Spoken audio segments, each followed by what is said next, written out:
ಮಗನಿಗೆ ಬುದ್ಧಿ ಹೇಳಿದ್ದಕ್ಕೆ ಮನನೊಂದು ಮಗ ಕೆರೆಗೆ ಹಾರಿ ಆತ್ಮಹತ್ಯೆ ಮಾಡಿಕೊಂಡಿರುವ ಘಟನೆ ಧಾರವಾಡದಲ್ಲಿ ನಡೆದಿದೆ. ಸಾಧನಕೇರಿಯ ನಿವಾಸಿ ಚೇತನ್ ಕೊಂಡಿಹಾಳ ಆತ್ಮಹತ್ಯೆ ಮಾಡಿಕೊಂಡ ಯುವಕನಾಗಿದ್ದಾನೆ.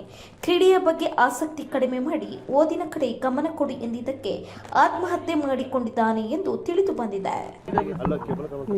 ಏನು ಆರೋಗ್ಯವಾಗಿದ್ದ, ಸಾಯಂಕಾಲ ಏನೋ ಸ್ವಲ್ಪ ಮಾನಸಿಕವಾಗಿ ಸ್ವಲ್ಪ ಅಸ್ವಸ್ಥಾಗಿದ್ದ. ಮತ್ತು ಅವನು ಏನು ಒಳ್ಳೆಯ ಆಟಗಾರ ಆಗಿದ್ದ. ಅನಿವಾರ್ಯವಾಗಿ ಮಾನಸಿಕ ನಾನು ಸಿದ್ದೇಶ್ವರನ ಭಕ್ತ ನಾನು ಅಂತಕ್ಕಂಥದ್ದು ನನ್ನಿತ್ತು. ಮತ್ತು BCom ಫೈನಲ್ ಇಯರ್ ಇದ್ದ, ಎಕ್ಸಾಮ್ ಮುಗಿಸಿದ್ದ. ಅವನು ಪೇಪರ್ ಉಳಿದಿದ್ದು. ಅನಿವಾರ್ಯವಾಗಿ ನಮ್ಮ ಅದೃಷ್ಟ ಅಲ್ಲ, ನಮ್ಮ ಹಣೆ ಬರ ಸರಿ ಇಲ್ಲ. ಅದಕ್ಕೆ ನನ್ನ ಮಗನ ಕೈ ಬಿಟ್ಟು ಹೋದ. ಈಗ ನಿನ್ನೆ ಮೊನ್ನೆ ಏನಿಲ್ಲ ಸರ್, ಏನು ಹೇಳ್ತಾರೆ.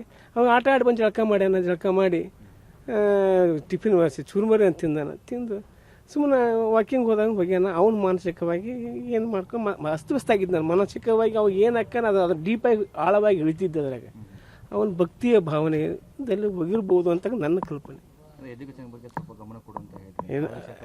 ಏನಿಲ್ಲ, ಹಂಗೇನಿಲ್ಲ ಸರ್. ಅವನು ಒಟ್ಟು ಆರಾಮಿದ್ದು ಸಾಕನ್ನೋ ಲೆಕ್ಕಕ್ಕಿದ್ದೀವಿ ನಾವು. ಯಾವುದೇ ಹಿಂಸೆ ಅಂತಕ್ಕಂಥದ್ದು ಏನಿಲ್ಲ. ನನಗೆ ಇಬ್ಬರು ಗಂಡು ಮಕ್ಕಳು, ನನ್ನ ಮಕ್ಕಳು ಚೆನ್ನಾಗಿರೋಂತಕ್ಕಂಥದ್ದು ನನ್ನ ಉದ್ದೇಶ. ಅವ್ರು ಕಲಿಯೋದು ಬೇಡ, ಕಡೆಗೆ ಒಬ್ಬ ಸಂಸ್ಕಾರವಂತನಾಗಿ ಬದುಕಬೇಕು ಅಂತಕ್ಕಂಥ ನನ್ನ ಉದ್ದೇಶ.